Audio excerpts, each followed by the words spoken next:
Well, hi guys again, and thanks for coming back and being here with us today. And now this is we're gonna be making a pepperoni and cheese, a grilled pepperoni and cheese melt, right, Michael? Oh yeah.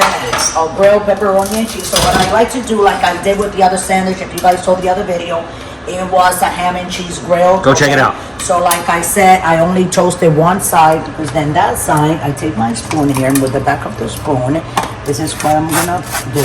Put a little bit in. Let's turn that off, Michael, because if it gets too hot, that is not a good thing. Put butter on the bread on the side that I just toasted it. And then I'm gonna take my cheese. Oh, yeah. 1, 2, 3. And you know what the heck, let's put 2 more pieces there, and then we're also going to put 4 large pieces of pepperoni. If you don't have large pepperoni like this, you can use the little slices. You can buy the whole pepperoni and then make it yourself and grill it. And then we're going to put it in this frying pan. I only put like 2 drops of olive oil.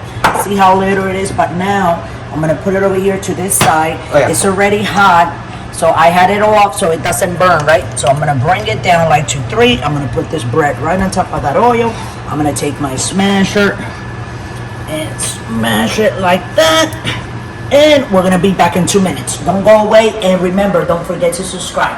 Next one. Turning it over, guys. Look at that. Here we go. Beautiful. Okay, guys. So here we are. Oh, that looks right about done, right? Let's see. Yep. Looks beautiful to me. So I'm gonna cut it with my pizza cutter. If you don't have a pizza cutter, you can take a paring knife, bread knife, it doesn't matter. I'm gonna hold it with my hands because I'm used to it, but you guys don't want to do that. You don't want to burn yourself. And there's the pepperoni and cheese melt. So with that, I'm gonna let everybody go. Thanks for watching. Don't forget to subscribe. If you want to donate, you can scroll down to patreon.com and you can donate from $1 to $100. Anything you want will help with the prices of the food in these days. So thanks for watching. We love you all. Don't forget also to press that notification button so you can watch these little videos that I'm making for you guys. These are just a little sandwich. You can add up, like I said before in the other video, onion rings, french fries, anything that you want to decide, even some potato chips, and that's a meal that you can have for yourself, for your friends, or for your family. Thanks for watching. We love you all. And please don't forget to not drink and drive. Thanks for watching.